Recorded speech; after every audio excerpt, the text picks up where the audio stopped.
Occult శాస్త్ర వీక్షకులకు నమస్కారం. ఈరోజు మనం సుమతి శతకాల్లోని కొన్ని పద్యాలను చూద్దాం. శ్రీరాముని దయచేతను ఆరూఢిగా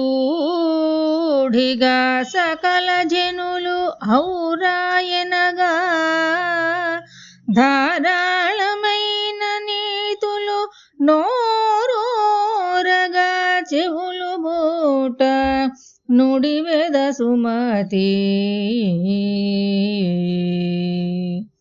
ఓ సుమతి, అంటే మంచి బుద్ధి గలవాడా, శ్రీరాముని యొక్క దయ వలన నిశ్చయముగా అందరు జనులను శభాషనున్నట్లుగా నోటి నుండి నీళ్లూరున్నట్లుగా రసములు పుట్టగా న్యాయమును బోధించు నీతులను చెప్పెదను.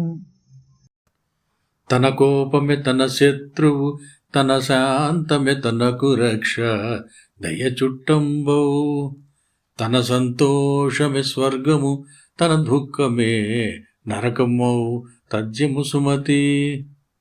తాత్పర్యం: ఓ సుమతి, ఎవరికైనా తన కోపమే తన శత్రువగును, తన శాంతమే తనకు రక్షగా నిలుచును, తను చూపేడి దయాగుణమే బంధువుల వలె సహకారం చేయును, తాను సంతోషంగా ఉండగలిగినచో అది స్వర్గంతో సమానం, తాను దుఃఖమును చేజేతులారా తెచ్చుకునచో అదే నరకమగును అని దీని భావం.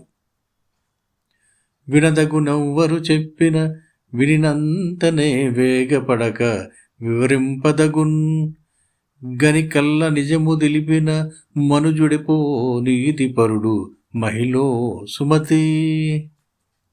తాత్పర్యం: ఓ సుమతి, ఎవరు చెప్పినా వినాలి, వినగానే తొందరపడక నిదానంగా ఆలోచించాలి, అది నిజమా కాదా అని. అలా ఆలోచించి సత్యమేదో అసత్యమేదో తెలుసుకున్న వారే విచక్షణ కలిగిన వారు అని దీని భావం. మరిన్ని పద్యాల కోసం వీక్షించండి అకల్ట్ శాస్త్ర ఛానల్ని.